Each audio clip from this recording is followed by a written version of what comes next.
রাজশাহী জেলার ববা থানার অন্তর্গত মানবিক মূল্যবোধ উন্নয়নের লক্ষ্যে এইটার জন্যই বিশ্বনবী এসেছিলেন।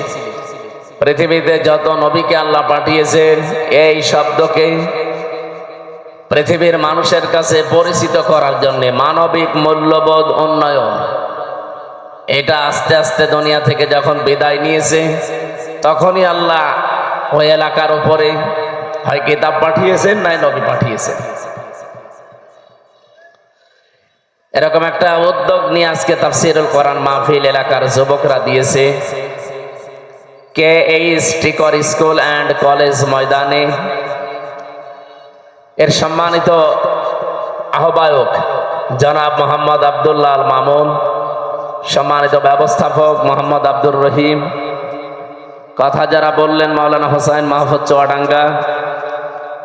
এখানে মাহফিলের প্রধান অতিথি আমাদের মোহনপুর পবার অভিভাবক হওয়ার জন্য বাংলাদেশ জামাতি ইসলামী থেকে মনোনীত নমিনি, সারা জীবন তিনি জ্ঞানের আলো ছড়িয়েছেন, বারবার নির্বাচিত চেয়ারম্যান শ্রদ্ধাভাজন ব্যক্তিত্ব জনাব অধ্যাপক আবুল কালাম আজাদ, আতালাল্লাহু উমরাহু ওয়া বারাকাল্লাহু ফি হায়াতি, বলেন আমিন।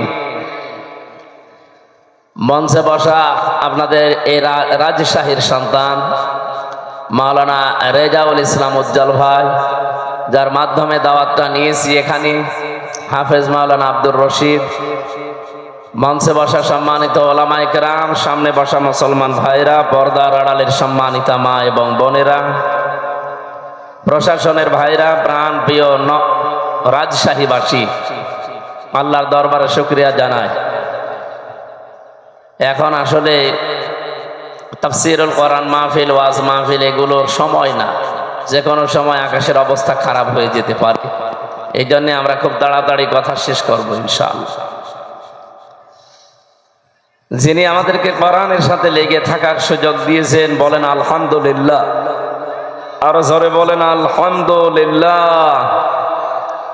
আজকে 22 তারিখ, এ মাসের মাত্র আছে আর 8 দিন, না 31 মাস,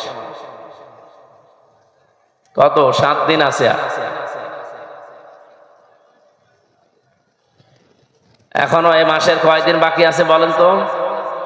9 দিন। আর সামনে মাসের এখনো 6 বা 7 তারিখে সব মিলে 15 দিন। 15 দিন পরে একটা গুরুত্বপূর্ণ দিন আমাদের সামনে ছায়া ফেলতে যাচ্ছে, যার পরিচয় আমরা অনেকে জানি অনেকে জানি না। নাম কি? ঈদুল আজহা। নাম কি? বলেন বলেন। এটা একেবারে পৃথিবী যেদিন তৈরি হয়েছে, দুনিয়াতে আল্লাহ যখন মানুষকে পাঠানো আরম্ভ করেছে, ওই সময় থেকে এই দিবসটা পালন হচ্ছে। মুসলমানদের দিবসই এই দুইটা, একটা ঈদুল আজহা আর একটা ঈদুল ফিতর। ঈদুল ফিতরটা হয়তো সেই দুনিয়া তৈরি হওয়ার পর থেকে ছিল না, কিন্তু ঈদুল আজহা এটা ছিল। কথা বুঝতেছেন? আল্লাহ রাব্বুল আলামিন বলেন, ওয়াতলু আলাইহিম নাবা বানাই আদম বিল হক। হে নবী, আপনি আপনার উম্মতদের কাছে আদম নবীর সন্তানদের কাহিনীটা যথাযথভাবে তেলাওয়াত করে শোনান। আমাদের প্রশ্ন হচ্ছে, যখনকার কাহিনী, ওই সময় আমাদের পৃথিবীতে আসার কোনো খবর আছে? বলেন বলেন। মায়ের পেটেও আসে নাই, শুধুমাত্র আদম নবীর পৃষ্ঠদেশ থেকে আল্লাহ বের করে আমাদেরকে রেখে দিয়েছিলেন এতটুকুই। ওই কাহিনী এখন হাজার হাজার বছর পর আমাদেরকে আল্লাহ যথাযথভাবে শোনাতে চান কেন? কারণ কিয়ামত পর্যন্ত ওই সময়টা মানুষের ভেতরে তিলকাল আইয়ামু নুদাউলুহা বাইনান নাস, মানুষের ভেতরে এই সময়টা আবর্তিত হবে, ঘূর্ণময় থাকবে, ঘূর্ণমান থাকবে। একটা দিনের পরে আর একটা দিন যেমন আসে, আদম নবীর জামানায় যে ঘটনা ঘটেছিল তার সন্তানদের ভেতরে কিয়ামত পর্যন্ত এরকম ঘটনা ঘটতেই থাকবে। একটু খেয়াল করে শুনবেন, আমি গতানুগতিক কথা বলি না। কি হয়েছিল ওই সময়? আল্লাহ পাক বলেন, ইযে ক্বাররাবা কুরবানান ফাতুকবিলা মিন আহাদিহিমা ওয়া লাম ইউতাকাব্বাল মিনাল আখার। ওই জামানায় কোরবানির নিয়ম ছিল এরকম চাটিয়াল ময়দানে, এই খালি ময়দানে মাঠের ভেতরে পশু জবাই করে রেখে আসা লাগতো। যার কর্মজীবন হালাল, যার জীবন পবিত্র, যার সম্পদ হালাল, আকাশ থেকে আগুনের ঝলক এসে ওইটা পুড়িয়ে ফেলতো। এলাকার মানুষ বুঝতো যে লোকটা আসলে সৎ, এর ব্যবসা বাণিজ্য কর্মজীবন হালাল। কিন্তু যারটা আগুনের ঝলক এসে পুড়িয়ে ফেলতো না, ভাবে পড়ে থাকতো, এলাকার মানুষ বুঝতো যে আসলে 2 নাম্বার। আমার মনে হয় ওই শরীয়ত যদি এখন থাকতো, বাংলাদেশে বহু হাজি ধরা খেত। ঠিক যারা বলছেন আমরাও খেতাম, কে কথা বলেন? বহু মানুষ আমরা ধরা খেয়ে বসে থাকতাম, যেন পড়ে থাকতো। আমার বউ জানতো যে কারে নিয়ে বসবাস করছি, এ তো 2 নাম্বার। এলাকায় যাদের সাথে আত্মীয়তা ছিল, আমার মনে হয় আত্মীয়তার সম্পর্ক ছিন্ন হয়ে যেত। আল্লাহ দয়া করে আমাদের বাঁচিয়েছে যে ওই শরীয়ত আমাদের দেয়নি। ওই জামানায় যারটা কবুল হয়ে গেছে আকাশ থেকে আগুনের ঝলক এসে, তার নাম হাবিল। আর যারটা কবুল হয়নি ওখানে পড়েছিল, তার নাম কাবিল। আদম নবীর এই 2 সন্তান, কি আছে এর ভেতরে? যারটা কবুল হয়নি এই কাবিল, ও ডাক দিয়ে বলে ক্বালা লা আকতুলান্নাকা। লামে তাকিদ নুনে সাকিলা দিয়ে ওই সেই প্রথম দিন, পৃথিবীর প্রথম দিকের কাহিনী এটা। ওই সময় কাবিল নামে এই লোকটা হাবিল নামে আল্লাহর এই বান্দাকে বলেছিল, তোরে আমি অবশ্যই মেরে ফেলবো। আমার মনে হয় এখন পৃথিবীতে ঠিক ওই জামানা চলছে। কথা বোঝেন? তাহলে একজন বললো ঠিক, আপনারা কি কবরে আছে? কি বলছে আপনি টের পেয়েছেন? বলেন তো ওই সময়টা যে এখন ঘুরে এসেছে কেন বললাম? আগস্টের 5 তারিখের পর থেকে আপনি একটু তাকান এই দেশটার দিকে। 73টা উপরে দল কাজ করছে এই দেশে রাজনৈতিক ভাবে। কারো নিবন্ধন আছে, কারো নিবন্ধন নেই, কারো মার্কা আছে, কারো মার্কা নেই। কিন্তু বাস্তবতা কি? এই শুধুমাত্র এই 10 মাসের ব্যবধান না, এই 54 বছরে আপনি যদি বাংলাদেশ, এই দেশটা সম্পর্কে একটু চিন্তা ভাবনা করে দেখেন, 73টা দল কিন্তু কাজ করছে, সবাই এই দেশের মানুষের কাছে জনপ্রিয় না। কে কথা বলেন না কেন? এদেশে এমনও দল আছে শুধু লিল্লাহি তাকবীর, আল্লাহু আকবার এই শব্দ দিয়ে যদি ডাক দেয়, এই ময়দানটা আমার মনে হয় এরকম 500 ময়দান লাগবে কালকেই। কিন্তু এই দেশে এমনও দল আছে, ওরা যদি ডাক দেয় শুধুমাত্র সভাপতি আর সেক্রেটারি ছাড়া কেউ নেই। এরকম দল নেই না? এখানে হচ্ছে না। এখানে সমস্যা কি?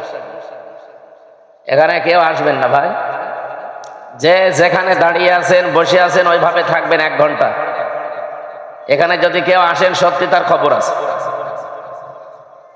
কি বলি সেটা না বুঝে আপনি আয়োজন করেছেন কেন? লোক দেখানোর জন্য? বলেন। আরো অ্যাক্টিভ হয়ে শুনবে। মুরব্বী এদিকে আসা যাবে না। মমতাজের মতো কোনো খেয়াল আছে এদিকে? কে ডিম মারছে, কে কি গালি দিচ্ছে, কোনো খেয়াল আছে?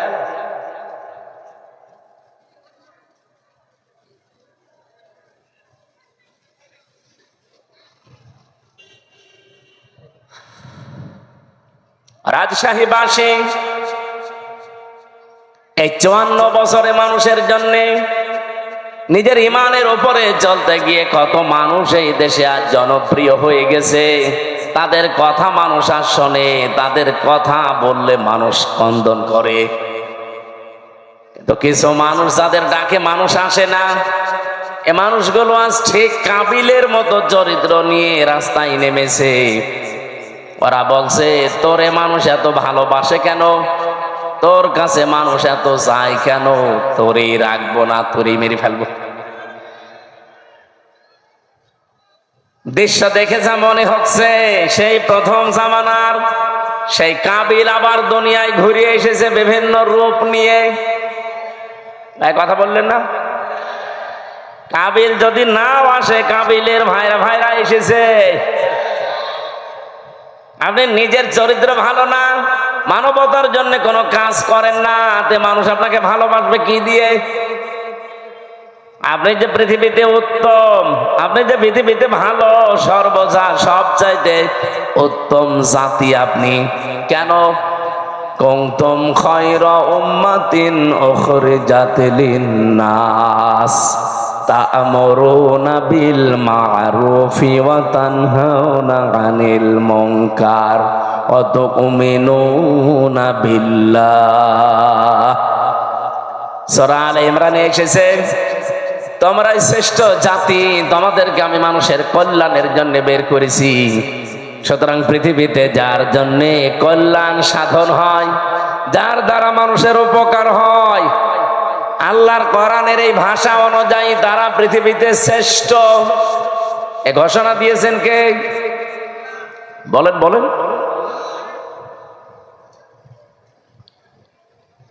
আপনার শ্রেষ্ঠত্ব শুধু চেহারা ভালো, আপনি ধনী মানুষের সন্তান, আপনি বড় রাজনৈতিক দলের নেতা কর্মী, এই জন্যে না। আপনার সম্মান আমার আল্লাহর কাছে এই জন্যই যে আপনি মানবতার উপকার করেন কিনা। কি তা'মুরুনা বিল মা'রুফি ওয়া তানহাউনা আনিল মুনকার, দুইটা বিষয় মাস্ট বি আপনার ভেতরে থাকতেই হবে। আপনি ভালো কাজে আদেশ করবেন না অনুরোধ করবেন? বলেন বলেন।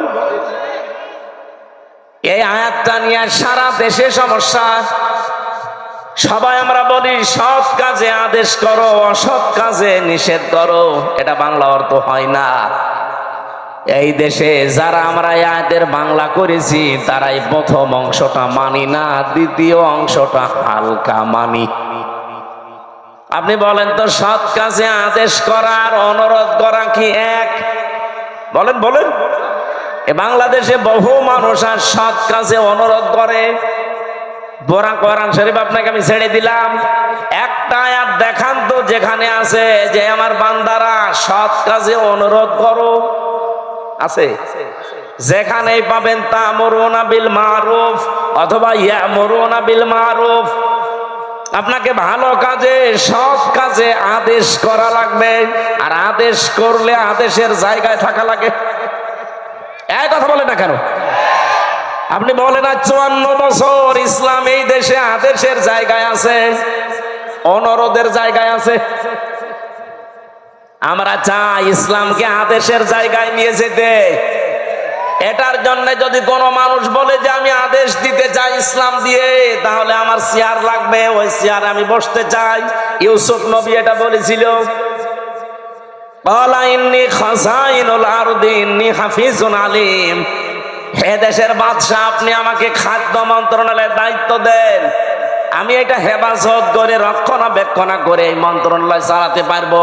তার মানে দায়িত্ব চেয়ে নেওয়া জায়েজ আছে যদি ওই রকম পরিস্থিতি তৈরি হয়। আমার মনে হয় বাংলাদেশে এখন ওই পরিস্থিতি তৈরি হয়েছে। সব জায়গায় যেহেতু চলছে 620টা বাড়ি বানানোর প্রতিযোগিতা, এই জায়গায় এখন মাওলানা মতিয়ার রহমান নিজামীর মতো মানুষ দরকার। লোকটা মন্ত্রী ছিল, মন্ত্রণালয় চালানোর পরে 36 টাকা বেঁচেছিল, এটা আবার সরকারকে ফেরত দিয়েছে। আপনি দেখান বাংলাদেশে আর একটা মন্ত্রী এরকম। আবার কি দেখতে চান, সে তো দেখিয়েই গেছে। এইরকম মানুষগুলো যদি এখনো এই দেশের দায়িত্ব চেয়ে নেয় যে আমাকে 5 বছরের জন্য দেন, দেখেন আমি কিভাবে হেফাজত করি, এর ভেতরে হয়তো একজন হবে অধ্যাপক আবুল কালাম আজাদ। আপনি ওরান্দাজ না চিল্লি একটু বোঝেন, যদি ওনার আদর্শ থেকে বিস্মৃত হয়ে যায়, ওনারে ভোট দেওয়া দূরের কথা, ওনার দিকে তাকানো জায়েজ নেই। কিন্তু উনি সেই শপথ বাক্য পাঠ করেছিলেন, বলে ইন্না সলাতি ওয়া নুসুকি ওয়া মাহইয়ায়া ওয়া মামাতি লিল্লাহি রাব্বিল আলামিন। এটা পড়েননি? পড়েছি। এটা যারা পড়েছে 4টা কথা আল্লাহকে বলা লাগে যে আল্লাহ আমার নামাজ, আমার কোরবানি, আমার জীবন, আমি যে বেঁচে আছি, আমি যে মরে যাব, আমার জন্য না, সব আমি তোমাকে দিয়ে দিয়েছি। তাহলে এইরকম যারা শপথ নিয়ে মাঠে আছে, এই মানুষগুলো যদি এখন সত্যি দায়িত্ব চেয়েও নেয়, আল্লাহর কসম আমি কোরআন মাথায় নিয়ে বলতে পারি, এই মানুষ জীবনেও তার নিজের জন্য না, কিছু করলে সে আল্লাহর জন্য, মানবতার জন্য করতে চায়। এটা সারা বাংলাদেশের মানুষ জানে। আপনি 73টা যে দল বললাম, একটা দল আপনি দেখবেন, শুধু ওই দল বাদ দিয়ে যত দল এই দেশে আছে, তারা দায়িত্ব নেওয়ার জন্য মারামারি করে, না দিলে আবার হত্যা পর্যন্ত করে ফেলে। কিন্তু একটা দল আমি পেয়েছি, দায়িত্ব নেওয়ার জন্য মারামারি না, এদের দিতে গেলে আর কান্নাকাটি করে। আমি কি বেশি বললাম না বানিয়ে বললাম? এটা সারা দেশে বাংলাদেশের মানুষ জানে না। জেলা সভাপতি হওয়ার জন্য মানুষ মারামারি করে, এমনকি বিপক্ষে যারা আছে মেরে ফেলে। অথচ বাংলাদেশ জামাত ইসলামী, ইসলামী ছাত্র শিবির, ইসলামী ছাত্রী সংস্থা, আমি নিজে দেখেছি, জেলা সভাপতি, জেলা আমির হওয়ার জন্য দায়িত্ব দিতে চায়, নেওয়া তো দূরের কথা, আর কান্দে। অন্যান্য জেলা আমির, জেলা সভাপতি যারা হয়, তাদের তো উপায় আছে বিভিন্ন, আর এই দলটাই উপায় না, আরো নিজের যা আছে সব বিলিয়ে দেওয়া লাগে। এই জন্যই তো কান্দে যে আমি কি করছি, যা ছিল অন্তত এগুলো থাকবে না, সব চলে যাবে। সব চলে যাওয়ার পরও এদের কোনো দুঃখ নেই, কারণ ওরা এই কথা বলে এ রাস্তায় এসেছে যে আমার নামাজ, আমার কোরবানি। এখানে নুসুক শব্দের অর্থ 3টা। নুসুক মানে কোরবানি করা, নুসুক মানে হজের কার্যকলাপ এখন যেটা চলছে, নুসুক মানে ইবাদত বন্দেগী। আমার যত কিছু সব তো আমি আল্লাহকে দিয়েছি, এখন আমার নিজের বলতে আর কিচ্ছু নেই। কথা বলেন ঠিক কিনা? এই জন্য এই মানুষগুলো কাঁদে। তাহলে ভালো কাজের আদেশ, এটা আদেশের জায়গায় না থাকলে জীবন অনুরোধ করে ভালো কাজ করা যায় না। আমাদের দেশে যেটা হচ্ছে, এটাকে আদেশ হয় না, অনুরোধ হয়। বলেন বলেন। আর ভালো কাজ কোনটা? এখানে যে আপনি তা'মুরুনা বা ইয়ামুরুনা বিল মারুফ বললেন, মারুফ মানে বলেন বলেন, কেউ যদি এখানে জেনে থাকেন বলেন যে মারুফ মানে কি? আমার মনে হয় আলেম পর্যন্ত বলবে এখানে অনেকেই যে মারুফ মানে ভালো কাজ। কে বলেছে আপনাকে? আপনি একটা অভিধান নিয়ে এসে দেখান তো যে মারুফ মানে ভালো কাজ লেখা আছে। এই শব্দটা এসেছে উরফুন থেকে, আরাফা ইয়ারিফু উরফুন। এর বাংলা অর্থ হচ্ছে পরিচিত হওয়া। আদম আর হাওয়া যেই ময়দানে 350 বছর কন্দন করার পরে এক জায়গায় পরিচিত হয়েছিলেন, ওই জায়গাটার নাম আরাফাতের ময়দান। বাংলা অর্থ কি? পরিচিত হওয়ার জায়গা। কি বুঝলেন এখান থেকে? আল্লাহ যে বারবার কোরআনে দিলেন যে ভালো কাজের আদেশ দাও, বাংলা অর্থ এটা না, পরিচিত কাজের আদেশ দাও। পরিচিত কাজ কি বলেন? খালি তাফসীর শুনতে আসা না, কিছু ভেতরে থাকা লাগবে। পরিচিত কাজ কি? আপনি কখন পরিচিত হয়েছেন ওই কাজের সাথে? কোন দিন আপনার ওই কাজের সাথে পরিচয় ঘটেছে, আপনাকে এখন মেলানো লাগবে। এবারে দিকে তাকান, ক্লাস চলছে। এই যে তা'মুরুনা বিল মারুফ বা ইয়া'মুরুনা বিল মারুফ, তোমরা নির্দেশ দাও, আদেশ করো পরিচিত কাজগুলো। পরিচিত কাজ কি? কখন পরিচয় হয়েছে আপনার সাথে, কিভাবে পরিচয় করেছেন বলেন। এখন যদি আমি প্রশ্ন করি, আলেমরা ছাড়া তো কেউ এখানে বলতে পারবে না যে পরিচিত কাজ কি, আর কখন আমি এ পরিচিত কাজের সাথে আসলে পরিচয় হলাম, পারবেন বলতে? না। ওরা কোরআন শরীফে এই শব্দটা কতবার আছে কোনদিন চিন্তা ভাবনা করে পড়েননি, শুধু পড়ে গিয়েছেন সওয়াবের নিয়তে। হ্যাঁ, নিয়তে সওয়াব আপনার হয়েছে, কিন্তু যে উদ্দেশ্যে আল্লাহ এটা নাজিল করেছিলেন তার পারপাস আদায় হয়নি। এই জন্য তো দেশে এখন এই অবস্থা। আমরা এইটাই বোঝাতে চাই যে আমরা পরিচিত কাজের আদেশ করব, আর পরিচিত আমি হয়েছি ওই কাজের সাথে কবে।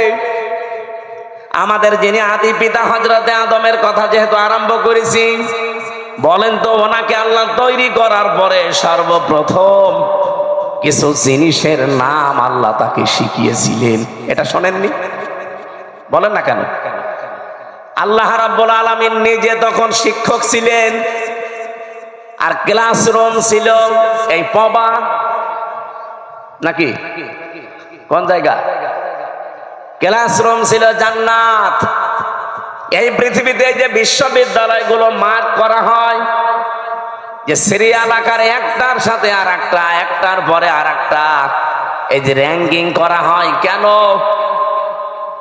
এই দুনিয়াতে এখন 257টা দেশে 1000 বিশ্ববিদ্যালয়ের যে তালিকা দেওয়া আছে তার ভেতরে বাংলাদেশের একটাও নেই, রাজশাহী ভার্সিটিও নেই। তাহলে কি এখানে লেখাপড়া এর চাইতে মানে এখানে হয় না? বা যে 1000-এর তালিকা ওখানে কি এমন হয়? কয়েকদিন আগে আমি মালয়েশিয়া ছিলাম, ওখানে যতগুলো বিশ্ববিদ্যালয় আছে মাত্র একটা ওই 1000-এর ভেতরে স্থান পেয়েছে। ওই দেশেও আমাদের চাইতে প্রায় 5 ডবল বড় মালয়েশিয়া। কত বিশ্ববিদ্যালয় ওই দেশে আছে? আমাদের দেশে যদি মনে করেন 1000টা আছে, সারা দেশ মিলে সরকারি বেসরকারি মিলে, তো ওই দেশে তাহলে 5000 আছে, তার ভেতরে মাত্র একটা র্যাঙ্কিং এ স্থান পেয়েছে। আমি যেখানে পিএইচডি করার জন্য চিন্তায় আছি, মালয়েশিয়া ইন্টারন্যাশনাল ইসলামিক ইউনিভার্সিটি, এইটাও তালিকায় নেই।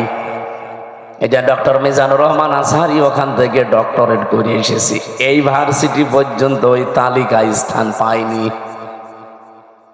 তাহলে 1 নম্বরে যেটা আছে বিশ্বে কি হয় সেখানে তার গবেষণার স্তর কোথায়, ক্লাসরুমের কি সিস্টেম। আমি বিশ্বের যতগুলো দেশে গেছি আজ পর্যন্ত, যে দেশে নামি আগে যাই বিশ্ববিদ্যালয়ে, সেখানে আগে লাইব্রেরিতে যে দেখি আসলে এখানে হয় কি। আমি যেটা বোঝাতে চাচ্ছিলাম, আল্লাহ নিজে যেহেতু ক্লাস নিয়েছেন, ক্লাসরুমের সিস্টেমটা আমাদের রাজশাহী ভার্সিটির মতো না, এই পবা কলেজের মতো না। ক্লাসরুমের জায়গাটা সরাসরি জান্নাত। কোন জায়গা বলেন বলেন? কি স্তরে তাকে আল্লাহ শেখাতে পারেন বলেন তো? গবেষণাগারে গবেষণালব্ধ বিষয় কি পরিমাণে সেখানে থাকতে পারে, কারণ শিক্ষক তো আর দুনিয়ার কেউ না, সরাসরি কে? আর ছাত্রও আমির হামজা না, ছাত্র উজ্জ্বল না, ছাত্রকে আদম নবী, একজন নবী। কোনদিন ভেবেছেন যে ওই দিন আল্লাহ কি শিখিয়েছে তাকে? কোরআনে কারিম আমাদের জানাচ্ছে, ওয়া আল্লামা আদামাল আসমা কুল্লাহা। এই যে ইসমের বহুবচন আসমা, আল্লাহ পাক তাকে শিখিয়েছিলেন বিভিন্ন নাম। আমরা এ পর্যন্ত জানি, আমার মনে হয় এখানে আলেম পর্যন্ত অনেকে জানে না এখানে এসএমের বহুবচন আসমা দিয়ে আল্লাহ আসলে জানাতে চেয়েছে কি। এই ভালো করে খেয়াল করেন, রব্বুল আলামিন এখানে এসএমের বহুবচন আসমা দিয়ে জানাতে চাননি যে আদম, দুনিয়াতে তোমাকে আমি পাঠাবো, আলু পটল ঝিঙা ফুল কদু এরকম কিছু জিনিসের নাম আমি কি তোমাকে শিখিয়ে দিলাম? এটা বলেছি? বলেন বলেন। আর এটা যদি বইলেও থাকে, আপনার কি মনে হয় যে এরকম কিছু এইরকম ক্লাসে শিখাতে পারে? এটা কি 1 2 3 4 এর ক্লাস? বলেন এই ক্লাস কি নার্সারি পেলে কেজি 1 এর ক্লাস? ক্লাস হচ্ছে কত হায়ার, সরাসরি আল্লাহ নিজে শিক্ষক, ছাত্র যেমন তেমন সলিমদ্দি কলিমদ্দি না, একজন নবী, আদম নবী তাও। আর ক্লাসরুম দুনিয়ার কোন কলেজ বিশ্ববিদ্যালয় না। ক্লাসরুম কোনটা? আরো জোরে বলেন। এই আয়াতটা কতবার পড়েছেন জীবনে? কোনদিন চিন্তা করেছেন যে আল্লাহ শিখিয়েছে আদমকে যত কিছুর নাম? এখানে নাম মানে এই আলু পটল কদু বেগুন ঝিঙা না, এই যে নাম মানে ওই মারুফ। পৃথিবীতে যত ভালো যত মন্দ সব কিছু আমার আল্লাহ ওই ক্লাসে তাকে একবারে শিখিয়ে দিয়েছিলেন।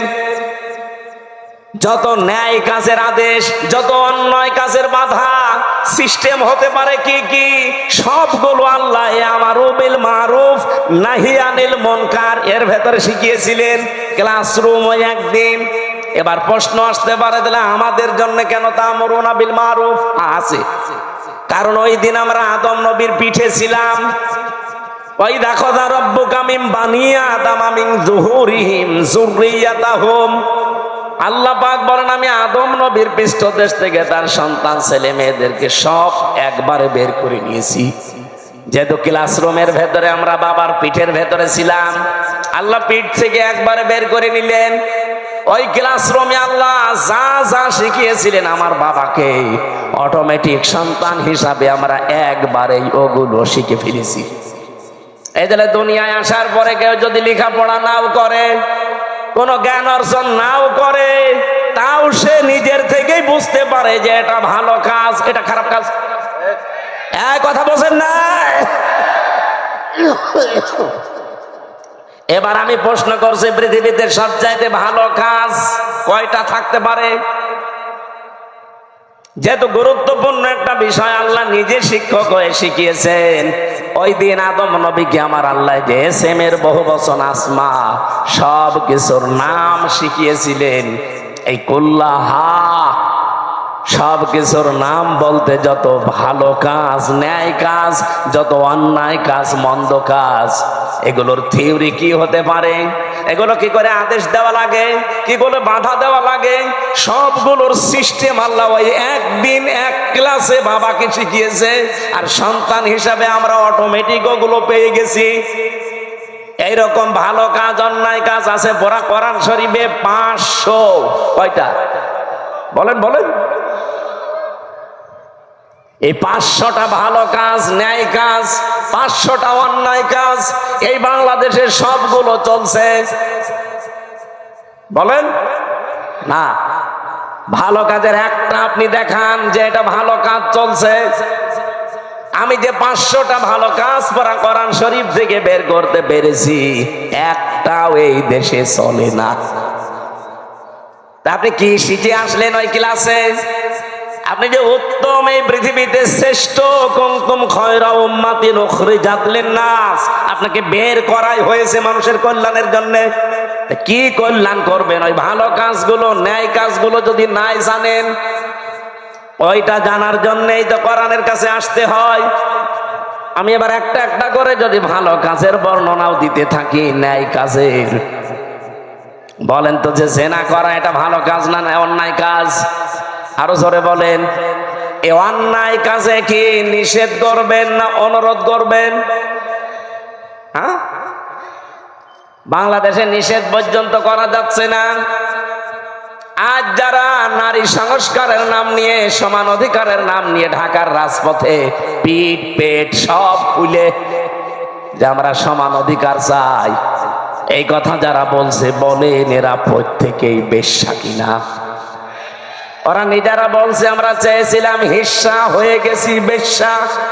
তা আপনি আসলেও বেশ্যা? আপনার চেহারার দিকে তাকিয়েই দেখেন। কি সমস্যা কি আপনার? পানি কেন? কি দেওয়া লাগবে না? আপনি নড়াচড়া করবেন, ক্লাসে এরকম করেন মনে হয়। আপনার মাথা তো কিছু ঢুকবে না, এভাবে ক্লাস করা যায়? বলেন তো, যারা 1 থেকে মাস্টার্স পর্যন্ত ক্লাস করেন, এদিকে ওদিকে তাকান। কি বলছে ওইটা আত্মস্থ করা লাগবে না? সারা জীবন খালি মারুফ মারুফ শুনেছেন, মারুফের বাংলা অর্থ জিজ্ঞাসা করলেও বলতে পারছেন না। কি ক্লাস করছেন আপনি? 500টা এরকম ন্যায় কাজ আছে কোরআনে, 500টা অন্যায় কাজ আছে, একটাও জানি না। খালি তা'মুরুনা বিল মারুফ তানহাউনা আনিল মুনকার শুনে যাচ্ছে, সে জন্মের পর থেকে আমল শুনছি। অথচ এটার সাথে পরিচিত হয়েছি কবে আমরা তাও জানি না, কিভাবে হয়েছি আমরা তাও জানি না।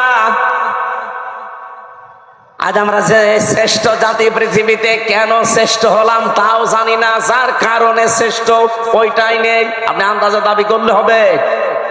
এই জন্য ন্যায় কাজ অন্যায় কাজ এটা আপনাকে এই মুহূর্ত থেকে জানা লাগবে। আমি নিজে আমার প্র্যাকটিক্যাল লাইফে দেখলাম, জেলে যাওয়ার আগে আমি 20 সালে গ্রামে একটা জেনা হয়েছিল। 2 জনই বিবাহিত এবং বিবাহিতা, তাদের সাক্ষী এবং প্রমাণও 4 জন ধরা পড়ে গেছে।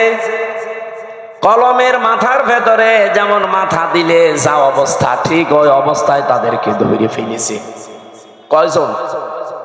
4 জন সাক্ষী আছে পুরা। আমার কাছে এসে বলছে, হুজুর এই যে জেনা করেছে এরা, আপনি বিচার কি করবেন, একটা ফতোয়া দেন। আমি কি ফতোয়া বানাবো? বলেন বলেন। সূরা নূরের ভেতরে আছে, যদি বিবাহিতা এবং বিবাহিত কোন নারী পুরুষ জেনা করে, আর যদি সাক্ষ্য প্রমাণ হয়ে যায় 4 জন, কয়জন? তাহলে তার শাস্তি হচ্ছে মাটির ভেতরে বুক পর্যন্ত গেড়ে দিয়ে পাথর বা ইট দিয়ে মেরে ফেলতে হবে। এই বিচার, এই বিচার আমি বানিয়েছি। কার? আরো জোরে বলেন। এই বিচারের সাথে পরিচিত হয়েছি আমি কবে? ওই যে ক্লাসে। হয়তো ক্লাসের ওই কথাগুলো এরকম যারা আনবো না, এদিকে ওদিকে তাকাচ্ছেন, খালি পানির বোতল দিচ্ছেন, তারা তো 2 মিনিট পরে ভুলে যাবেন। তা আমি ভুলিনি, আমি যা পড়েছি ঠিক আমি ওইভাবেই মনে রেখেছি। আর এইগুলোর ক্লাসের জন্য 1 থেকে মাস্টার্স পর্যন্ত আমাদের যে ক্লাস, এই ক্লাসে আমি পাইনি।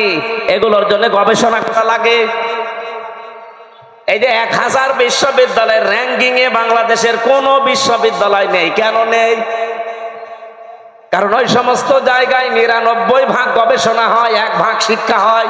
আর আমাদের দেশে 1% গবেষণা হয়, 99% শিক্ষা দেয়। এই জন্য আমরা ওই পর্যন্ত যেতে পারি না। আদম নবীকে আল্লাহ কি গবেষণা দিয়েছেন দেখেন, যে তোমাকে শুধু না কিয়ামত পর্যন্ত তোমার সন্তান যারা তারা পিঠে ছিল, ওয়াইদ আখাযা রাব্বুকা মিন বানি আদামা মিন যুহুরিহিম যুররিয়াতাহুম, এটা সূরা আরাফের 172 নম্বর আয়াতের প্রথম অংশে আছে। আমি দলিলগুলো শুধু আয়াত বলছি, বাড়ি যে মিলাবেন আপনার আরো আনন্দ লাগবে। আজ যদি সত্যি আমরা ভালো কাজের আদেশের জায়গায় থাকতাম, আমি ওই দিন শুধু ফতোয়া পর্যন্ত দিয়েছিলাম, আদেশ দিতে পারিনি। যদি সত্যি আমি আদেশ দিতাম আর গ্রামবাসী মিলে যদি ওদেরকে 2 জন সঙ্গে সার করতো, আমি বেঁচে থাকতে পারতাম। কথা বলে না কেন? পুলিশ তার পরের দিন ওদের সঙ্গে সার করার আগে আমার সঙ্গে সার করতো। হুজুর ফতোয়া দিয়েছেন ঠিক আছে, কার্যকর করলেন কেন? এদেশে কোরআনের আইন চলে। আমি কি বলতাম? চলে না। তাহলে আপনাকেই দেখি, আসেন সঙ্গে সার করি। অথচ এই কাজটার সাথে আমি পরিচিত হয়েছে কি 5 বছর 10 বছর আগে। কবে? ওই দুনিয়া যেদিন তৈরি করেন আমার পিতা আদি পিতাকে, সেই দিন থেকে আমি পরিচিত। এই জন্য দুনিয়ায় যারা আসে ও লেখাপড়া জানে না, কোন ভার্সিটি কলেজে বিশ্ববিদ্যালয়ে কোন জায়গায় পড়েনি, স্কুলের বারান্দায় যায়নি, তারপরও ভালো কাজ কোনটা অন্যায় কোনটা সে ভেতর থেকে আসে না। সে নিজের থেকে বলতে পারে না যে না এটা অন্যায় কাজ, এটা ভালো কাজ। এটা আপনি শিখলেন কোন থেকে? এর সাথে পরিচিত হয়েছেন আপনি ওই ক্লাস থেকে। এই জন্য দুনিয়ায় যত অন্যায় কাজ আছে, এই অন্যায় কাজের সাথে পরিচয় আমাদের আজকে না, কালকে না, বহুদিন আগের। এই অন্যায় কাজগুলো বন্ধ করার জন্য যেখানে থাকা লাগে, আর 54 বছরও আমরা সেখানে যেতে পারি না। এই জন্য কোনো অন্যায় বন্ধ হয় না। ওই জায়গায় যাওয়ার জন্য আজ বাংলাদেশ চেষ্টা করছে যে ওখানে যদি যেতে পারি, ভালো কাজ কোনটা ও মন্দ কাজ কোনটা ঠিক আমি তো আগেই জানি। ওগুলো শুধু এখন বাস্তবতায় রূপ দেব। আমি বললাম যাদেরকে যে ভালো কাজে বাংলাদেশে আদেশ নেই, অনুরোধ আছে, একদল আবার বলবে হুজুর আপনি আমাদেরকে খোঁচা দিলেন। আপনাদের খোঁচা দিয়েছি? আপনি তো আদেশ করতে জীবনেও পারেন না, আপনি তো অনুরোধ করেন, চলো ভাই সলিমুদ্দিন নামাজ পড়তে যায়। এটা কি আদেশ না অনুরোধ? বলেন বলেন। ইসলামের কোন কাজ অনুরোধ আছে? নেই। সব কাজ ডু ইট, এটা কর, এইরকম আদেশ। এবার আসেন ওয়ায়ানহাউনা আনিল মুনকার, যারা অন্যায় কাজে বাধা দেয়। আমরা বলি যে অন্যায় কাজে নিষেধ করে, কে বলে আপনাকে? অন্যায় কাজে এখানে বাধা দেওয়ার নিষেধ করা এক জিনিস না। ও বাবা সলিমুদ্দিন, এই গাছটা কেটো না, এটা নিষেধ করলাম। কিন্তু এটা যদি মানে বাধা দিতে হয়, তাহলে যে ওই গাছ কাটবে তার চাইতে আমার শক্তিশালী হওয়া লাগবে। এক কথা বলেন না কেন? এদেশে এরকম শক্তিশালী জায়গায় আমরা আছি।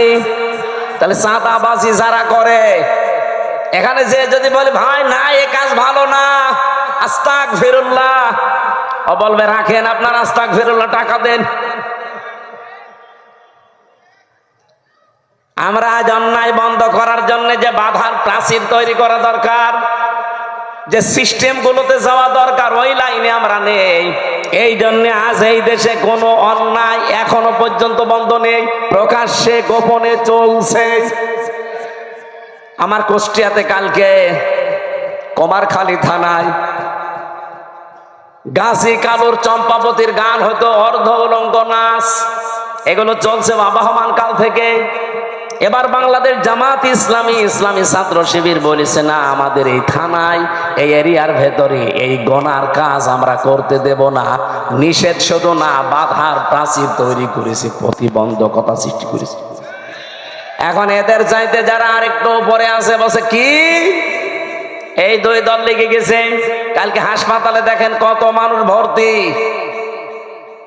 আমার তো মনে হচ্ছে এখনো পর্যন্ত দেশে কেউ হাবিল কেউ কাবিল কাজ করছে। এ রাজশাহীতে নদী নেই, এ নাম কি? পদ্মা। পদ্মায় যে স্রোত চলে, আমি আর আবুল কালাম আজাদ সাহেব যদি বলি এই স্রোত বন্ধ হয়ে যা, সূরা ফাতিহা পড়ে ফু দিয়ে দিলাম, হবে? আবুল কালাম আজাদ আর আমির হামজান আমাদের বাবারা আসলেও হবে না। কাবা শরীফের ইমাম এনে কাজ করেন, তাও হবে না। এই স্রোত বন্ধ করার জন্য প্রাচীর দেওয়া লাগবে, বাঁধ দেওয়া লাগবে, প্রতিবন্ধকতা সৃষ্টি করা লাগবে। এটা বুঝেছেন? এটা বুঝেছেন? 500 অন্যায় কাজ চলছে এই দেশে এখনো পর্যন্ত, একটাও বন্ধ করার জন্য যে বাধার প্রাচীর নেই, বাঁধ নেই। এমনকি আমরা যে এখানে শক্তিশালী হয়ে দাঁড়াবো সেই পর্যায়ে এখনো যেতে পারিনি। আমরা উত্তম হলাম কি দিয়ে? এই দুইটা করার পরে অতুমিনুনা বিল্লাহ, যারা আল্লাহর উপরে ঈমান আনে, এগুলো 3 নাম্বারে। আমরা ওইটা নিয়ে বসে আছি, আল্লাহ তুমি একজন আছো। তা আল্লাহ একজন আছো এ কথা তো আবু জেহেলও বলতো।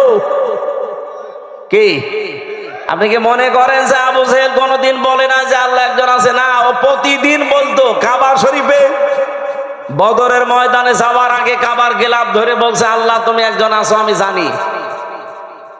আজকে মুহাম্মদের বিরুদ্ধে অস্ত্র নিয়ে যাচ্ছি যুদ্ধ করার জন্য বদরের ময়দানে, সত্যের পক্ষে যে আছে তাকে তুমি বিজয় দিও। ওর দোয়াও কবুল হই, কারণ ও তো সত্যের পক্ষে ছিল। বলেন বলেন।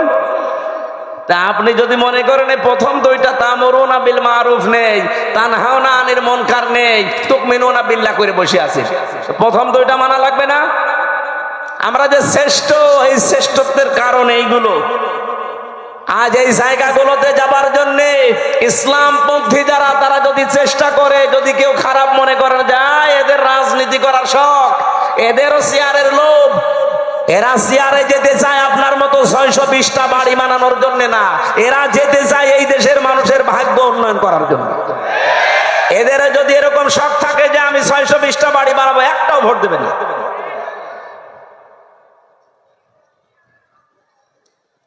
কোন কারণে আমার এই ঝামেলাপূর্ণ রাস্তায় আসার দরকার? আমার কোনো দরকার ছিল না। আমি আমার নিজেরটা বলছি, কালাম ভাই তার নিজেরটা বলুক। সারা জীবন ছাত্র ছাত্রী পড়িয়েছে, অধ্যাপক ছিল, জীবনের শেষ বয়সে এসেছে পেনশন পাবে, 25, 30, 40, 50 লাখ টাকা পাবে, যা জীবন আর বাকি আছে আরামে খেয়ে চলে যেতে বাধ্য। কোন কারণে এই রক্ত পিচ্ছিল পথে এই মানুষের ঝামেলাপূর্ণ জায়গায় আসা লাগবে বলেন? আল্লাহ আমার যা দিয়েছে, আমার বাবার যা আছে, আমি মরণ পর্যন্ত যদি আরামে থাকতে চাই কোনো অসুবিধা নেই। কোন কারণে আমার এই রক্ত পিচ্ছিল পথে মানুষের এই গালি গালাজ অপমান অপদস্থের পথে আসা লাগবে? আমি দেখতে পাচ্ছি এই রাস্তাগুলোই না আসলে যারা আছে এরা একটাও এই রাস্তা ঠিক রাখবে না, রাস্তাও খেয়ে ফেলবে। এ কারণে আমাদের আশা লাগছে। আর এইটাকে এখন কেউ বলছে যে না এরা রাজনীতি করছে, এটা ধর্ম ব্যবসা করছে। আমারটা যদি ধর্ম ব্যবসা হয় আপনারটা কি বলেন? আমার এটা যদি ধর্ম ব্যবসা হয় আপনারটা কি আপনি বলেন? আপনি তো 5 বছর পরে ঠিকই মমতাজের মতো হয়ে যাবেন, 5 বছর পরে ঠিকই আপনি সালমান এফ রহমানের মতো হয়ে যাবেন, কিন্তু 5 বছর পরে আমি সালমান এফ রহমান না, আমার মনে হয় যা আছে এর চাইতে আরো 3 ভাগের 2 ভাগ চলে যাবে। সত্য কথা এটাই, আপনার কাছে খারাপ লাগলেও বাস্তবতা এটাই, কারণ প্রমাণ হয়ে গেছে। মাওলানা মতিউর রহমান নিজামী আর আলে আহসান মুজাহিদ রহমতুল্লাহ আলাইহি জীবনে তারা প্রমাণ করে দেখিয়েছে যে ইসলামের উপরে টিকে থাকলে অবস্থা এই হয়। তারা যদি লাইনে না এসে নিজেরা শুধু মসজিদের ইমামতি করে চলে যেত, জীবন কাটিয়ে চলে যেতে পারত। কি দেখিয়েছে আপনি দেখেছেন, তামাম দুনিয়া অবাক হয়ে আছে আজ পর্যন্ত। এই বাংলাদেশে দৃষ্টান্ত এই 54 বছরে কেউ দেখাতে পারে না যে মন্ত্রীর দায়িত্ব পালন করে আবার 36 টাকা ফেরত দেয়। আপনি বলেন তো কে আছে দেখান, আমি সেখানে যাব। আর আজ শাহীবাগশী যেহেতু হযরত ইব্রাহিম আদম আলাইহিস সালাম তার সন্তানের কাহিনী আমাদেরকে আল্লাহ শোনাতে বলেছিলেন, আজ হাবিলের মতো কিছু মানুষ আমরা তৈরি হয়েছি। নিজেদের জীবনে পরিষ্কার পরিচ্ছন্ন করে, কর্মজীবন পরিষ্কার পরিচ্ছন্ন রেখে আজ আমরা মানুষের আস্থা ভাজন অলরেডি হয়ে গেছি। কিন্তু কাবিল যেটা, ও নিজেকে নিজে সংশোধন না করে, ওরটা কেন কবুল হয়নি ওগুলো আবিষ্কার না করে আমারটা হয়েছে, ও আমাকেই মেরে ফেলতে চায়। এরকম কাবিল দেশে নেই, এক কথা বলেন নেই। আমরা এখন হাবিলের ভূমিকায় থাকতে চাই। ওই দিন হাবিল বলেছিল ক্বালা ইন্নামা ইয়াতাকাব্বালুল্লাহু মিনাল মুত্তাকিন। এখানে যারা আরবি গ্রামার বোঝে জিজ্ঞাসা করেন, ইন্নার পরে যদি মা আসে বাংলা অর্থ দাঁড়ায় একমাত্র, কেবলমাত্র, শুধুমাত্র, হবেই হবে, এইটাই। এরকম 33টা অর্থ আছে। হাবিল ওই দিন জানাতে চেয়েছে, হে ভাই আপনি আমার বয়সে বড়, আপনার শক্তিও শরীরে বেশি, দুনিয়ায় এসেছেন আপনি আগে, খেয়েছেনও বেশি, এখন আপনার সাথে তো আমি পারবো না। কিন্তু সাফ কথা শোনেন, আপনার কোরবানি কবুল হয়নি, আমারটা হয়েছে, আপনি এখন আমাকেই মেরে ফেলতে চান। আপনাকে জনগণ ভালোবাসে না চাঁদাবাজির কারণে, আপনার চরিত্রের কারণে, আর আমার জীবনে ওইসব নেই, এই জন্য মানুষ আমাকে বিশ্বাস করে, আমার উপরে আস্থা রাখে, আর আপনি আমাকেই মেরে ফেলতে চান। সাফ কথা শুনে রাখেন, ক্বালা ইন্নামা ইয়াতাকাব্বালুল্লাহু মিনাল মুত্তাকিন। ইয়াতাকাব্বালু মুজারে, বর্তমান, ভবিষ্যৎ, প্রেজেন্ট, ফিউচার। শুধু আজকের দিন না, কিয়ামত পর্যন্ত শুধুমাত্র আল্লাহ গ্রহণ করে, কবুল করে মুত্তাকিদের জিনিসপত্র।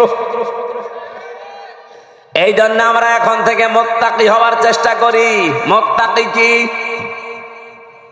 মুত্তাকি শব্দের বাংলা অর্থ হচ্ছে ভদ্রলোক, মুত্তাকি শব্দের বাংলা অর্থ হচ্ছে বেঁচে থাকা, মুত্তাকি শব্দের শাব্দিক অর্থ হচ্ছে আল্লাহর নিষিদ্ধ কাজগুলো ঘৃণা ভরে ছেড়ে দেওয়া। মুত্তাকি শব্দের বাংলা অর্থ হচ্ছে যোগ্য হওয়া, নিজেকে যোগ্যতাপূর্ণ তৈরি করা। আপনি মুত্তাকির যতগুলো অর্থ বললাম, কোন অর্থে আপনি নিজে আছেন বলেন? আল্লাহর নিষিদ্ধ কাজ ঘৃণা করে ছেড়ে দিতে পারেন? পারেন? পারেন না। যেগুলো আপনি মোবাইলে দেখেন ওইটা বাইরে দেখা যায় যাচ্ছে, যেটা মোবাইলে দেখেন ওইটা যায় যাচ্ছে। বাইরে যেই দৃশ্য দেখা যায় ওই দৃশ্য মোবাইলে দেখা যায়, বাইরে যেই দৃশ্য দেখা যায় নেই ওইটা মোবাইলে দেখা যায় নেই। এখানে আমার মনে হয় এমন অনেক মানুষ এমন আছে, এমন এমন দৃশ্য মোবাইলে রেখে দিয়েছে, এমন এমন ভিডিও আছে, নিজে দেখলে আনন্দ লাগে, ভালো লাগে, সুখ পায়, শান্তি পায়, কিন্তু অন্য কেউ দেখলেই লজ্জা পায়। এরকম ভিডিও আছে কার কার হাত তোলেন তো? আলহামদুলিল্লাহ, না ভালো, আলহামদুলিল্লাহ।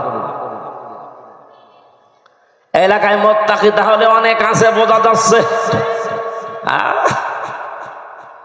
এক্ষুনি আমি চেক করবো জিহাদরে দিয়ে, যাও তো একটা একটা করে মোবাইল চেক করে দেখো, এমন এমন ভিডিও যদি থাকে যেটা নিজে দেখলে আনন্দ পায়, অন্য দেখলেই লজ্জা পায়।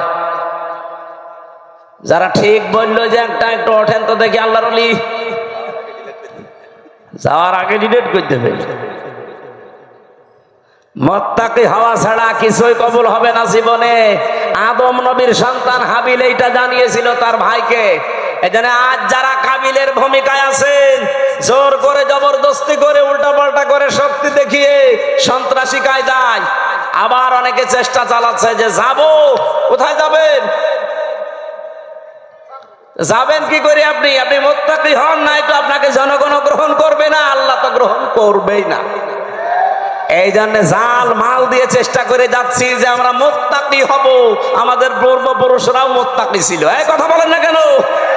তারা অন্যায় অবৈধ কাজ যেমন ঘৃণা করে ছেড়ে দিয়েছে, তারা নিজেকে যোগ্যতা সম্পন্ন তৈরি করেছে।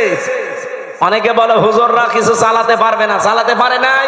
কৃষি মন্ত্রণালয়, শিল্প মন্ত্রণালয় নিখুঁত ভাবে চালিয়েছে, আর এমন নিখুঁত ভাবে চালিয়ে দেখিয়েছে, বাংলাদেশে ইতিহাস হয়ে আছে শিল্প মন্ত্রণালয়টা। আজ পর্যন্ত কেউ রেকর্ড ভাঙতে পারে নাই। মাওলানা মতিয়ার রহমান নিজামী রহমতুল্লাহ আলাইহি যখন শিল্পমন্ত্রী ছিলেন, আমি নিজে ওই সময় দর্শনা মাদ্রাসায় পড়ি চুয়াডাঙ্গায়। ওই যে কেরুস মিল নাম শোনেননি? চিনির মিল, কেরুর মদ, ওই জায়গায় উনি গিয়েছিলেন। ওই সময় একজনকে পাঠিয়েছিলেন এমডি করে। এই যে সৎ মানুষ চেয়ারে থাকলে যে কি হয়, আর 54 বছরে সেখানে 1 টাকা লাভ হয়নি, অথচ ওই 5 বছরে 5 বার প্রত্যেকবার লাভ হয়েছে। সুবহানাল্লাহ বলতে পারেন নাই? এরকম মানুষগুলো শুধু শিল্প মন্ত্রণালয় না, যত মন্ত্রী আছে সব যদি এরকম মানুষ হতো না, এ দেশটা ওই মালয়েশিয়ার মতো 2004 সাল থেকে দাঁড়িয়ে যেত। তো দাঁড়াবে কি করে? দাঁড়াবে কি করে? যাদেরকে দায়িত্ব দেওয়া হয়, এত বড় চোর পৃথিবীতে নেই। 36,000 কোটি টাকা একটা দরবেশ চুরি করেছে।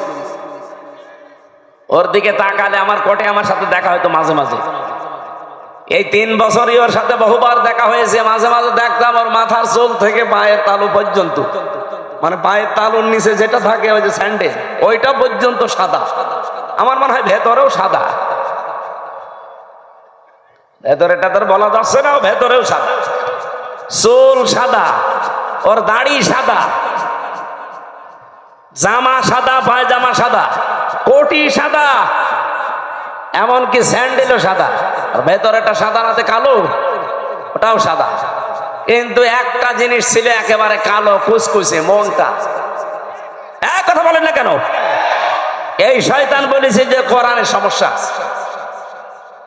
ওর তো ফাঁসি হওয়ার দরকার ছিল ওই সময়।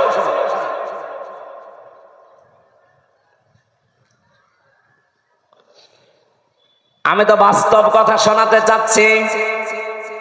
এই এমডি কে উনি পাঠিয়েছিলেন রাত 3:30টার সময়, যে উনি জয়েন করেছে। চিন্তা করছে আজকে আমি একটা চমক দেখাবো। একেবারে মেন গেটে যে দারোয়ান আছে, তারে বলছে আপনি এখান থেকে একটু নিরাপদ দূরত্বে থাকেন, আপনার পোশাকটা আমারে দেন। ওই যে হাটে একটা লাঠি নিয়ে বসে থাকে, লাঠি নিয়ে দারোয়ানের মতো বসে আছে। ফজরের নামাজ শেষ করে সকাল 7টা থেকে আরম্ভ হয়েছে, মানুষ যাচ্ছে 10টা পর্যন্ত। এরপরে ডিউটি আর এক দলের আসবে। তখন বাজে 11:45। একজন একেবারে সেরকম বড় দাড়ি, জোব্বা জামা গায়ে, পাগড়ি মাথায়, এত বড় বড় দাড়ি নিয়ে প্রাইভেট নিয়ে ঢুকতেছে। তো দারোয়ান মনে করছে যে নতুন দারোয়ান হবে হয়তো। আজকে আর অন্য দিনের মতো গেট খোলে নাই, গেট বন্ধ করে দাঁড়িয়ে আছে, বলছে না আমি আপনাকে ঢুকতে দেব না। দারোয়ানের বাচ্চা, আপনি যাই বলেন না কেন, এখন বাজে কত? আপনার তো এখানে আসার কথা 10টায়, এখন বাজে 11:45, 1 ঘন্টা 45 মিনিট লেট আপনার। আপনি যদি আমার চাকরি খেয়েও ফেলেন, আমি আপনাকে আজ ঢুকতে দেব না। এখন দারোয়ানের সাথে মারামারি করবে? শেষ পর্যন্ত বলেছে ঠিক আছে, তোর চাকরি কে রাখে আমি দেখবো। এই ধস্তাধস্তিতে শেষ হয়ে যাওয়ার পরে দারোয়ানকে এবার ভেতরে যে বলছে আপনার দায়িত্ব আপনি পালন করেন, যান। আমি চলে গেলাম। যে এমডির অফিসে বসেছে, ওই লোকটার খবর নিয়ে ডাক দিয়েছে যে ওকে ডাক দেন আমার অফিসে। অফিসে ঢোকার পরে যখন সালাম দিয়েছে, জবাব দিয়ে বলছে দাঁড়ান, চেয়ারে বসার দরকার নেই, আপনি দাঁড়ান, আপনাকে আমি কয়েকটা কথা জিজ্ঞাসা করব। এখন বাজে হচ্ছে 11:45, আপনার 10টায় অফিসে আসার কথা। আপনি যে মুখে দাঁড়িয়ে রেখেছেন, দাঁড়িয়ে আপনার জন্য না, কারণ এই দাড়ি যিনি রাখতেন তিনি কাজে এভাবে ফাঁকি দিতেন না। আপনি বিশাল জব্বা গায়ে দিয়ে এসেছেন, পাগড়ি মাথায় দিয়ে, এই পাগড়ি জব্বা আপনার জন্য না, কারণ এগুলো যিনি পরতেন তিনি জীবনে কোনোদিন কাজে ফাঁকি দেননি। আপনি কার আদর্শগুলো শরীরের ভেতরে ধারণ করে ফাঁকি দিচ্ছেন? আপনি 10টা থেকে 4টা পর্যন্ত ডিউটি করবেন, এইটা আপনার ইবাদত। কথা বলেন না কেন? আর আপনি 11:45, 1 ঘন্টা 45 মিনিট লেট। মাসের পরে তো ঠিকই বেতন নিয়ে নেবেন। আপনার বেতন হালাল হয় কি করে? আপনার নামাজ হয় কি করে? আপনার দাড়ি রাখা আপনার জন্য না, কেটে ফেলেন দাড়ি। ওই বছর এই লাভ হয়েছিল এই দেশে চিনির মিলে, ওই প্রথম শুরু হয়েছে। এই যে ডিউটি গুলো সঠিক ভাবে পালন করা, কোন জিনিসে ভেজাল না দেওয়া, চুরি চামারি বন্ধ হওয়া, বিশেষ করে দুর্নীতি আর কোন জায়গায় নেই, সবাই টাইট হয়ে গেছে। ওরে বাবা কি কঠিন মানুষ, 1 বার 2 বার 3 বার সিগন্যাল দেয়, 3 বারের পরে যদি সংশোধন না হয় জনমের মতো ওরে বিদায় করে দেয়। একবারে ভয় দেখিয়েছে, সারা দেশে যত চিনির মিল সব টাইট হয়ে গেছে। কারণ ওনার উপরে যে আছে, যিনি পাঠিয়েছেন তিনি তো সাধারণ মানুষ না, মাওলানা নিজামী সরাসরি পাঠিয়েছে ওনারে। বলেন তো যে এইবার বাংলাদেশে যে ইতিহাস তৈরি করে গেল, এখন যদি আবার ওই রকম আমরা তৈরি করে দিতে পারি, আল্লাহর কসম আমি দিয়ে বলতে পারি বাংলাদেশ ও মালয়েশিয়া সিঙ্গাপুরের মতো দাঁড়িয়ে যাবে। মালয়েশিয়া দাঁড়িয়েছে 2004 সালের পর থেকে, সিঙ্গাপুরও দাঁড়িয়েছে 2004 সালের পর থেকে, পাশাপাশি দেশ। আমি ঘুরে আসলাম কয়েকদিন আগে। বাংলাদেশের চাইতে কত ছোট সিঙ্গাপুর জানেন? এ রাজশাহী জেলা আমার মনে হয় এই মাথা থেকে ওই মাথা 70-80 কিলোমিটার হবে না? হবে না? কত? 80 কিলোমিটার এই জেলাটা, এই মাথা থেকে ও মাথা। অথচ সিঙ্গাপুর একটা দেশ, মাত্র 42 কিলো এই মাথা ও মাথা, চারিদিকে সাগর, মাছ বিক্রি করে খেত ওরা। কি অবস্থায় দাঁড়িয়েছে সিঙ্গাপুর আজ? 257টা দেশের ভেতরে যদি 10টা দেশ গণনা করেন, সিঙ্গাপুর একটা ধরা লাগবে। এ পর্যায়ে তারা গেছে শুধুমাত্র এই সৎ নেতৃত্বের কারণে। তারপরও তো তারা আল্লাহর আইন মানে না, শুধু যা আইন বানিয়েছে ওইটাই পুঙ্খানুপুঙ্খানু মানে, এই কারণে দাঁড়িয়েছে। আর আমরা শুধুমাত্র নিজেদের আইন না, এই দেশে যদি ইসলাম আসে পুরাটা চলবে আল্লাহর আইন। এই বলেন বলেন, 56,000 বর্গ মাইল পুরাটা চলবে কার আইন?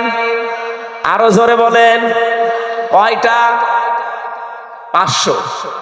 ওই যে পরিচিত যে বিষয়গুলো আদম নবী থেকে, ওই বিষয়গুলো আসবে পরিচিত, সব একটা একটা করে ব্যক্তি, পরিবার, সমাজ, রাষ্ট্রে কায়েম হয়ে যাবে 500।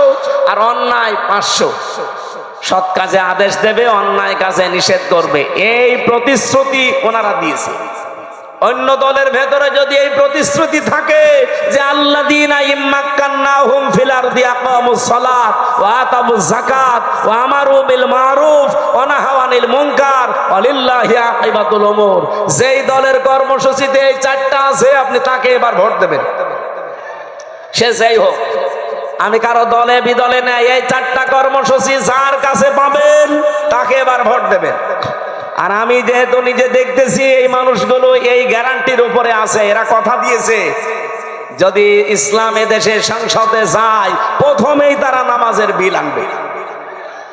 ওনারা জিজ্ঞাসা করেন, যদি বলেন না আমি নামাজের বিল প্রথমে আনবো না, আমি সুদের বিল আনবো, ওরা একটা ভোট দেবেন না। 2 নম্বরে ওরা যাকাতের বিল কায়েম করবে, যে যাকাত ভিত্তিক অর্থনীতি কায়েম হবে এখন থেকে। 3 নম্বরে ভালো কাজ, যেটা পরিচিত কাজ, ওগুলো জারি হবে, এগুলো আদেশ হবে আইনের মাধ্যমে। আর অন্যায় যতগুলো আছে অন্যায় সব বন্ধ হবে, বাধার প্রাচীর তৈরি করা হবে। এটা যদি আজ বাংলাদেশে ইসলাম থাকতো, কুমারখালী এই গাজী কালুর চম্পাবতীর এই অর্ধ নাচের অনুমতি দিত, এটার জন্য মারামারি হইতো, আইন পাশ করে সব অন্যায় কাজগুলো বন্ধ করে দিত। এই জন্য আমরা চাচ্ছি আপনারা যা ভুল বোঝেন বা ভুল বোঝান, এই যে রাজশাহী অঞ্চলের এ পাশে কালকে আমার মাহফিল যেখানে আছে চাঁপাইনবাবগঞ্জ, 2 জন বিশাল বিশাল মুফতি আছে, স্বামী আর স্ত্রী 2 জনই মুফতি, ভারতের কামান, এরা মুজাদ্দেদে জামান, কি ফতোয়া দিচ্ছে দেখেছেন? এরা কোনদিন 24-এর কথা বলে না, এরা শুধু কথা বললে 71, 47, 52 এক কথা বলছে না কেন? আরো কিছু তৈরি হয়েছে তাদের মুরিদ, এই পাবনার একটা হাবিব ঘোষণা দিয়েছে এই পাবনা জেলার আটঘরিয়ায় জামাত ইসলামের কোন মানুষ আযানও দিতে পারবে না, নামাজও পড়াতে পারবে না। তা আপনি ঘোষণা দিয়েই শেষ করে দিলে হবে? আপনি নিজে নামাজ পড়াতে পারবেন? আজকে একজনের নামাজ দেখলাম, কি সূরা পড়ছে গো, ওরা যে জিবরাইল নতুন নাজিল করছে, আলাম তারা কাইফা ফালা রাব্বুকা বিয়াস, তাও তো আমি ভালো করে পড়ছি, এটা শোনান তো কি তেলাওয়াত, আমার মনে হয় দাঁত মুখ ভেঙে যাবে। এই কথা যে বলতে পারে আমার মনে হয় তারে এখন থেকে ইমামতির জায়গায় দাঁড় করিয়ে দেওয়া লাগবে। আর ওই যে আর এক চাপাবাজ যেটা ডিম খাচ্ছে, আমার বুখারী শরীফ কোরআন শরীফ সব পড়া শেষ, হ্যাঁ পুরাটা চাপাবাজি। এই বহু চাপাবাজ এই দেশে এখনো আছে গোপনে, আর প্রকাশ্যে অনেকে 24-এর কথা বলে না, কথা বললেই 71, কথা বললেই 52, কথা বললেই 47। আরে ভাই 71, 52, 47 আমরা কেউ ছিলাম না, আমরা ছিলাম 24-এ। এই যে মে মাস চলছে, আজকে 22 তারিখ, এই সামনে মাসের 10 তারিখে জুন মাসের এই দেশে জুলাই ঘোষণাপত্র অলরেডি প্রকাশ করা হবে। যখন এই ঘোষণাপত্র আসবে তখন অটোমেটিক ভাবে বাংলাদেশের সংবিধান বাতিল হয়ে যাবে। আর এই সংবিধান অনুযায়ী এখন যে চুপ্প মিয়া আছে রাষ্ট্রপতিও অটোমেটিক বাতিল হয়ে যাবে। এক কথা বলেন না কেন? কারণ এই দেশ চলবে এখন 24-এর চেতনায়। কথা বলেন ঠিক কিনা? কোনো বৈষম্য থাকবে না দেশে, আর বৈষম্য যতদিন আছে ততদিন নির্বাচনও হবে না। তাহলে নির্বাচন দিলে 2732 জন মানুষ মরে গেল, ওদের কি জীবনের দাম নেই? তো ওদের জীবনের দাম দেন, তারপরে আপনি 72, 71, 73-এর কথা নিয়ে আসেন। আমরা 71-কে সম্মান করি, 52-কে সম্মান করি, 47-কে সম্মান করি, কিন্তু না, সবচাইতে বড় সম্মানের জায়গা এখন আমি যেহেতু দেখেছি নিজে 32 কি 24। কথা বলেন না কেন? এই দেশ চলবে এখন 24-এর চেতনায়। কোন চাপাবাজের চাপাবাজি এ দেশে আর চলবে? যদি এরকম চাপাবাজি করে মমতাজের মতো সেও ডিম খাবে, তাও কি ভালো ডিম? পচা ডিম। যে ডিম খেয়েছে মহিলা আজকে মানিকগঞ্জে, ও জীবনে মনে হয় আর কোর্টে হাজিরা দিতে আসবে না।